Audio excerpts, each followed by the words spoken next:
కుంభం వారికి కనుక చూసుకున్నట్లయితే సప్తమ స్థానంలో శుక్రకేతువులు కలుస్తున్నారు. మీకు చతుర్థ భాగ్యాధిపతి సప్తమ స్థానంలో. మరి ఈ యొక్క గ్రహాల యొక్క కలయిక మూలంగా మీకు కలిగే ఫలితాలు ఏమిటి? మీ యొక్క జన్మజాతకంలో గనక 12 రాసుల్లో ఎక్కడైనా శుక్రకేతులు కలిసి ఉంటే మీకు ఏ లగ్నానికి ఎటువంటి ఫలితాలు వస్తాయి, అంటే ముఖ్యంగా 12 భావాల్లో ఉంటే ఎటువంటి ఫలితాలు వస్తాయి, శుభుడైతే ఏంటి, పాప అయితే ఏమిటి అనే విషయాలు, మరియు ఏ దేవతారాధన చేసుకోవాలి, ఎటువంటి విషయాల పట్ల మీరు జాగ్రత్తగా ఉండాలనేటువంటి అంశాలు చెప్తుంది. నేనైనప్పటికీ చెప్పిస్తుంది సాక్షాత్ లలిత అమ్మవారిగా భావిస్తూ ఆ లలితాంబిక అమ్మవారి యొక్క అనుగ్రహం మీకు పరిపూర్ణంగా కలగాలని మనస్ఫూర్తిగా కోరుకుంటూ, ఇక్కడ ఎప్పుడైతే మీకు ఈ శుక్రుడు కేతువు కలిసి సప్తమ స్థానంలో ఉంటున్నారో వివాహం విషయంలో చాలా జాగ్రత్త తీసుకోవాలి. ముందే లగ్నంలో రాహు, సప్తమంలో కేతువు ఉన్నాడు కుంభం వారికి. లగ్న రాహు వల్ల ఒక్కొక్కసారి మనం కొన్ని ఊహలకు వెళ్ళి కొన్ని రాంగ్ స్టెప్స్ పడుతూ ఉంటాయి. అది కాకుండా ఏలినాడ్చిన ఒకటి నడుస్తుంది, మీకు 2వ స్థానంలో శని భగవానుడు. దీంతో పాటు అంటే కుటుంబంలో ఒక వ్యక్తిని ఇన్వైట్ చేసేటువంటి విషయంలో అది కూడా జీవిత భాగస్వామి రూపంలో, అది స్త్రీ కావచ్చు పురుషుడు కావచ్చు, గుర్తుపెట్టుకోండి.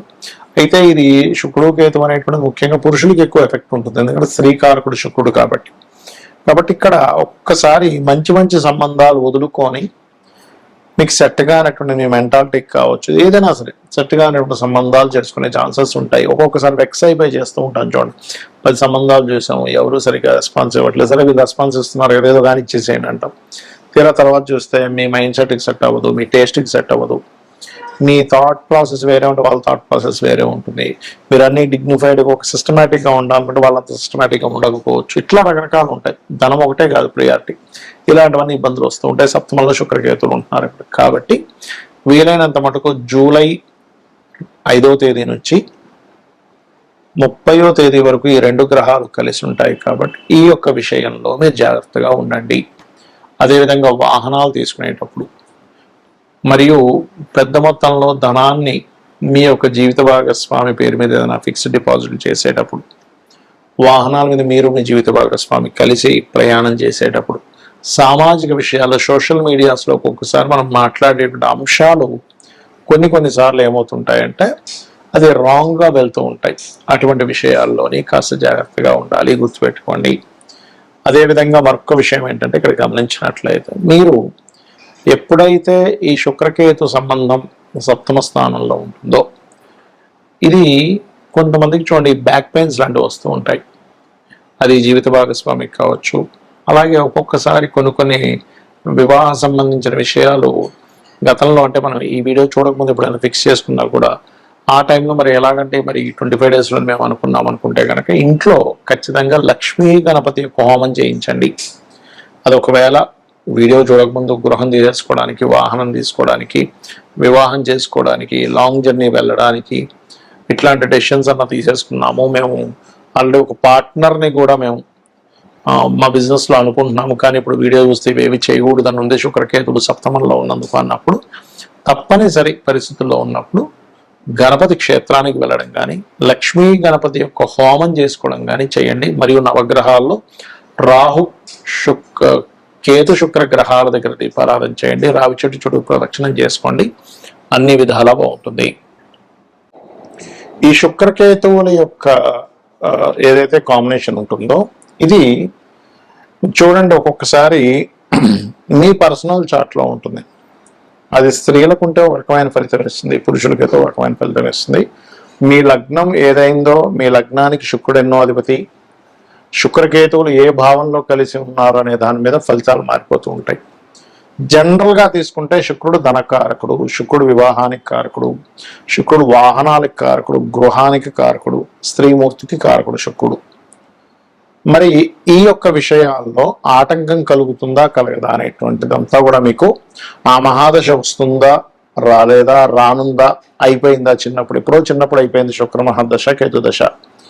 ఉదాహరణకి వీళ్ళు ఏ భరణి నక్షత్రంలో పుట్టారు, లేకపోతే పుబ్బా నక్షత్రంలో పుట్టారు, పూర్వాషాఢ నక్షత్రంలో జన్మించారు. అలాంటి సమయంలో ఏ 4వ పాదంలో పుట్టారు అనుకోండి, చిన్నప్పుడు అయిపోతుంది. ఇంకా దశలు అయిపోతున్నా కొద్దీ దాని తర్వాత వచ్చేటువంటి రవి దశ, చంద్రదశ, కుజదశ, రాహుదశ, ఇలా దశలు గడుస్తున్నా కొద్దీ దాని ఎఫెక్ట్ ఎక్కువగా ఉంటుంది. అంటే మీరు ముందుగా అర్థం చేసుకోవాల్సింది, ఈ కాంబినేషన్ ఉన్నప్పుడు అసలు ఆ కాంబినేషన్ ఏ భావంలో ఉంది, మీ లగ్నానికి ఎన్నో భావాధిపతి అవుతున్నాడు శుక్రుడు, మరియు ఎంత డిస్టెన్స్ ఉంది శుక్రుడికి కేతువుకి.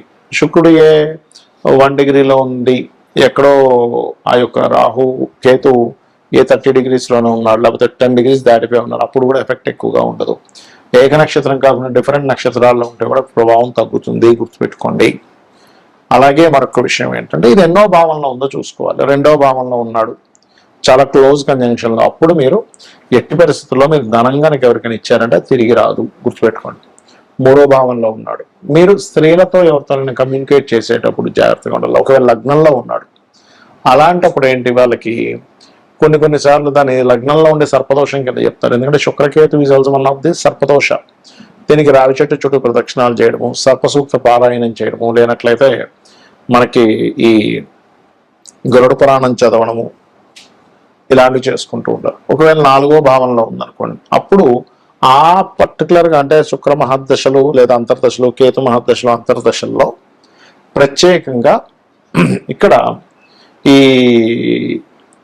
ఏదైతే ఈ 4వ భావంలో ఉన్నదో శుక్రకేతువులు, వివాహం విషయంలో 7వ భావంలో ఉంటే ఎలా ఇబ్బందిస్తుందో 4వ భావం అనేటువంటిది వాహనము, గృహము, అంటే గృహం తీసుకోవాలి, వాహనం తీసుకోవాలి, వేరే పేరు మీద తీసుకోకపోవడమే మంచిది. పర్టికులర్గా మహాదశలు అంతర్దశలు ఎందుకు కొంతమంది ఒక ఫలానా గృహం కొనుక్కున్న తర్వాత ఫలానా వాహనం కొనుక్కున్నాక ఎందుకు వాళ్ళకి ఫెయిల్యూర్ అవుతుంది, ఎందుకు వాళ్ళు కొనుక్కున్న తర్వాత కష్టాలు వస్తాయంటే ఇది కారణం.